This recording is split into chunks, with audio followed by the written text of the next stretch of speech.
امریکی فوج آنے والے دنوں میں اگر مزید عراق میں ٹکتی ہے تو ان کو یقیناً حد سے بڑھ کر نقصان اٹھانا پڑے گا، کیونکہ عراق میں ایک ایسا خوفناک جنگجو گروپ سامنے آیا جس کے پاس نہ تو اسلحہ کی کمی ہے، نہ ہی لوگوں کی، اور نہ ہی انہیں کسی ٹریننگ کی ضرورت ہے، کیونکہ 3 لاکھ جنگجوؤں پر مشتمل فورس پہلے سے ہی تربیت یافتہ ہے، اور یہی جنگجو آنے والے دنوں میں امریکہ کو گھٹنے ٹیکنے پر مجبور کر دے گا۔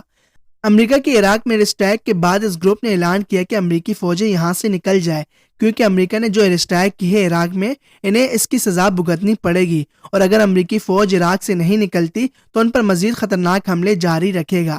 اس سے پہلے بھی عراق میں سے مزید گروپ سامنے آئے جنہوں نے عراق اور شام میں موجود امریکی بیسز پر تابڑتوڑ حملے کیے، مگر یہ گروپ ان کی نسبت زیادہ خطرناک ہے، اور اس گروپ کی تعداد بھی کافی زیادہ ہے۔ سب کے سب جنگجو تربیت یافتہ ہے۔ یہ 3 لاکھ جنگجو پر مشتمل گروپ کہاں کا ہے اور انہوں نے ٹریننگ کہاں سے لی، انہیں ہتھیار کس نے فراہم کیے، کسی کو کچھ نہیں پتا۔ دوستو، اس کے علاوہ یہ بات تو آپ اور ہم اچھی طرح جانتے ہیں کہ اسرائیل کی آرمی کو پوری دنیا انسانیت کی خلاف ورزی کرنے والی آرمی کہتے ہیں، کیونکہ اسرائیل نے ہمیشہ صرف اور صرف فلسطین کے معصوم بچوں، بوڑھوں اور عورتوں پر ہی ظلم و ستم کیا۔ اس کے علاوہ اسرائیل کی آرمی کا سامنا اگر کسی بہادر دشمن سے ہوا تو یہ میدان جنگ سے بھاگ جاتے ہیں۔ گیلنٹ، جو کہ اسرائیل کے وار منسٹر ہیں، انہوں نے امریکی سفیر سے ملاقات کی اور ملاقات کرنے کے بعد کچھ مطالبات سامنے رکھے۔ یہ مطالبات دراصل درخواست کی شکل میں رکھے۔ ان مطالبات یعنی درخواستوں کو سن کر آپ حیران ہو جاؤ گے کہ یہ آرمی اتنی بزدل ہے۔ یہ وہ آرمی ہے جو معصوم فلسطینی کو شہید تو کرتے ہیں مگر حزب اللہ اور حماس کے سامنے سرنڈر کر جاتے ہیں۔ اسرائیلی وار منسٹر نے امریکی سفیر کے سامنے 3 درخواستیں رکھی۔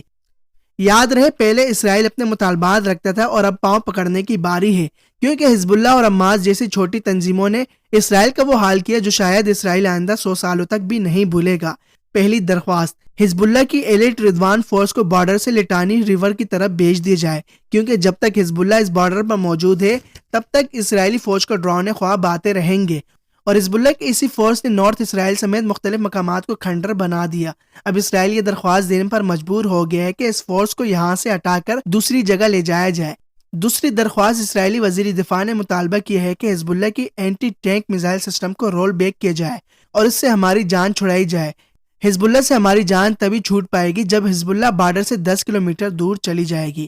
اب اسرائیل کس طرح سے پاؤں پکڑ کر ہاتھ جوڑ کر حزب اللہ سے درخواستیں کر رہا ہے۔ تیسری درخواست میں اسرائیل نے کہا ہے کہ ہم کسی بھی طرح سے، کسی بھی قیمت پر حزب اللہ سے سیز فائر چاہیں گے۔ کچھ ہفتے قبل یہی اسرائیلی وار منسٹر کچھ اس طرح سے کہہ رہے تھے کہ غزہ میں حماس سے سیز فائر کا مطلب ہرگز یہ نہیں ہے کہ ہم حزب اللہ سے بھی سیز فائر چاہیں گے۔ اب یہی وار منسٹر امریکہ سے سفارش کروا کر کہہ رہا ہے کہ کسی طریقے سے سیز فائر کروائے، ورنہ نارتھ اسرائیل میں رہنے والے لوگ تو جائیں گے ہی جائیں گے، ساتھ میں اسرائیل کی معیشت کو مزید نقصان بھی پہنچے گا۔ یہی وجہ ہے کہ نیتن اور وار منسٹر یہ چاہتی ہے کہ سیز فائر ہو جائے، مگر دوسری طرف حزب اللہ بھی آؤٹ آف کنٹرول ہے، وہ لگاتار اسرائیل کو نیست و نابود کرنے پر تلی ہوئی ہے۔